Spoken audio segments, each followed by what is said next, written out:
नमस्कार दोस्तों, TP insights में आपका स्वागत है। आज के वीडियो में हम बात करेंगे हेल्थ इंश्योरेंस के बारे में। बहुत सारे लोगों के कमेंट आते हैं हेल्थ इंश्योरेंस के बारे में जानने के लिए, काम सीखने के लिए। और मैंने भी एक वीडियो बनाई थी, मैंने उसमें बोला था कि मैं आप लोगों को हेल्थ इंश्योरेंस के बारे में मेरे पास जितनी भी नॉलेज है मैं आप लोगों के साथ शेयर करूंगा। मैं ये नहीं कहता कि मैं आप लोगों को काम प्रॉपर सिखाई दूंगा, वो तो आपकी मेहनत पर डिपेंड करता है कि आप लोग कितनी मेहनत करते हो। लेकिन मुझे जितनी नॉलेज है, मुझे जितना एक्सपीरियंस है, मैं कोशिश करूंगा आपसे पूरा का पूरा शेयर कर सकूं और आप लोगों को मैक्सिमम बेनिफिट उससे मिले। तो आज की वीडियो में हम सिर्फ बात करेंगे हेल्थ इंश्योरेंस क्या होता है और वो हम कहां से परचेज कर सकते हैं और उसका क्या क्या यूज है। तो वीडियो में आप लोग लास्ट तक बने रहिए। चैनल पे आप लोग नए हैं तो चैनल को सब्सक्राइब जरूर कर लीजिए, बेल आइकन दबा दीजिए ताकि नए वीडियो का नोटिफिकेशन आप लोगों को मिलता रहे। तो चलिए वीडियो को शुरू करते हैं।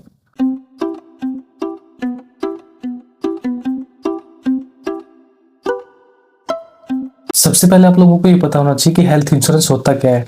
जब भी हमें कोई मेडिकली कोई प्रॉब्लम होती है, यानी कि जब हम बीमार हो जाते हैं और बीमार होने के टाइम पे जो भी खर्चा होता है उस खर्चे का भुगतान जो है वो इंश्योरेंस कंपनी की तरफ से किया जाता है अगर हमारे पास कोई हेल्थ इंश्योरेंस पॉलिसी है। तो हेल्थ इंश्योरेंस पॉलिसी अलग अलग इंश्योरेंस कंपनियों की होती है, यानी कि बहुत सारी कंपनियां मार्केट के अंदर है, उनके रेट अलग अलग है, यानी कि उनकी इंश्योरेंस जो पॉलिसी है उनके रेट अलग अलग है, प्लान अलग अलग है। जैसे एक रिचार्ज का एक प्लान अलग अलग होते हैं कि ये इतने का रिचार्ज, इस कंपनी का इतने का रिचार्ज। इस टाइप से इंश्योरेंस कंपनियों का भी अलग से हेल्थ इंश्योरेंस का एक प्लान होता है, उसकी एक कॉस्ट होती है और उस कॉस्ट के अकॉर्डिंग, यानी अपनी जरूरत के अकॉर्डिंग उस कॉस्ट को जब आप पे करोगे इंश्योरेंस कंपनी को, तो वो एक साल के लिए पे करना पड़ता है।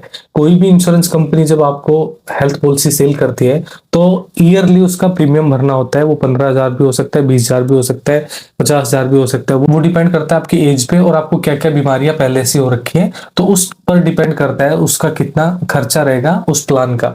तो वो आपको अलग अलग कंपनियों की वेबसाइट पे जाके या फिर ऑनलाइन, जैसे पॉलिसी बाजार वगैरह या और कोई भी ऑनलाइन पोर्टल है, वहां से जाके आप लोग आसानी से कंपेयर कर सकते हो और उस पॉलिसी को परचेज कर सकते हो।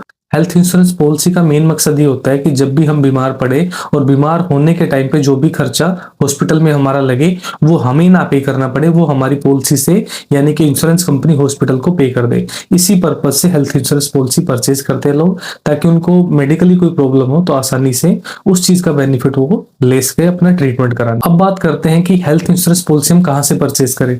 दो ऑप्शन होते हैं, एक ऑनलाइन यानी कि इंश्योरेंस कंपनी की वेबसाइट, या अलग अलग वेबसाइट और कुछ पोर्टल बने हुए हैं जैसे पॉलिसी बाजार वगैरह के हैं, वहां से आप लोग पॉलिसी परचेज कर सकते हो। दूसरा ऑप्शन होता है ऑफलाइन। कुछ एजेंट होते हैं इंश्योरेंस कंपनी के जो बैंक के अंदर भी बैठते हैं, या वैसे भी नॉर्मली आपको आपके आसपास में कोई मिल जाएगा जो पॉलिसी सेल करते हैं हेल्थ इंश्योरेंस से रिलेटेड। जैसे कोई LIC वाला है, वो हेल्थ पॉलिसी भी बेचता होगा। तो ये आपको देखना है कि आपको ऑनलाइन परचेज करनी है या फिर ऑफलाइन परचेज करनी है।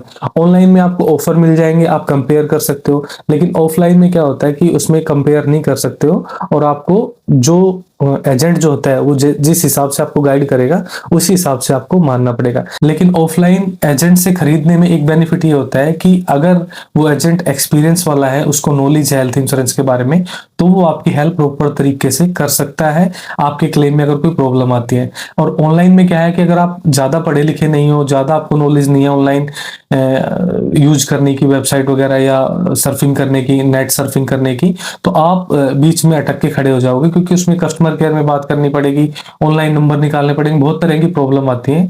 तो आपको जो सुटेबल लगे उससे आप पॉलिसी परचेज कीजिए, ताकि आपको क्लेम लेते टाइम कोई भी प्रॉब्लम ना हो, चाहे वो आप ऑनलाइन खरीदो चाहे आप ऑफलाइन खरीदो। तीसरा सवाल आता है कि हेल्थ इंश्योरेंस पॉलिसी कितने टाइप की होती है। हेल्थ इंश्योरेंस पॉलिसी दो टाइप की होती है, एक होती है इंडिविजुअल पॉलिसी।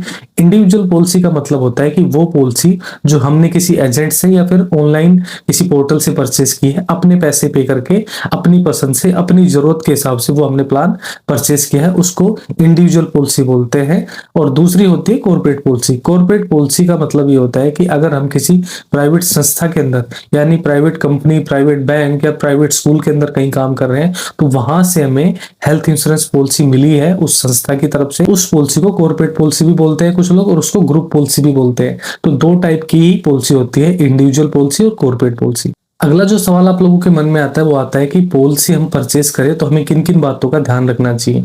इंडिविजुअल पॉलिसी जब हम परचेज करते हैं तो हमें सबसे पहले ये पता होना चाहिए कि किस हिसाब की हमारी जरूरतें हैं और कितने तक का हमारा बजट है। दूसरा, कंपनी की जो टर्म एंड कंडीशंस है उसके बारे में अच्छे से पढ़ लेना चाहिए। यानी कि जो प्री एग्जिस्टिंग डिजीज टाइप की प्रॉब्लम होती है तो वो आपको पहले से ही बतानी पड़ेगी। प्री एग्जिस्टिंग डिजीज जो होता है वो होता है कि अगर आपको पॉलिसी परचेज करते टाइम कोई प्रॉब्लम है, कोई बीमारी है, तो वो आपको पॉलिसी खरीदते टाइम उस इंश्योरेंस कंपनी को या उस टीपीए को आपको बताना होगा कि आज के टाइम में, आज के डेट में मुझे ये तकलीफ है, ताकि उसके हिसाब से वो आपके आगे क्लेम देते टाइम कोई प्रॉब्लम ना करे। अगर आप उस चीज को छुपाते हो और फिर बाद में इंश्योरेंस कंपनी को कैसे भी पता लग जाता है कि आपको ये तकलीफ पहले से थी, तो इसलिए हम आपका क्लेम रिजेक्ट कर रहे हैं क्योंकि आपने हमसे ये चीज छुपाई, तो वो आपके क्लेम को आसानी से उस टाइम रिजेक्ट कर देगी प्री एग्जिस्टिंग डिजीज का रीजन देके।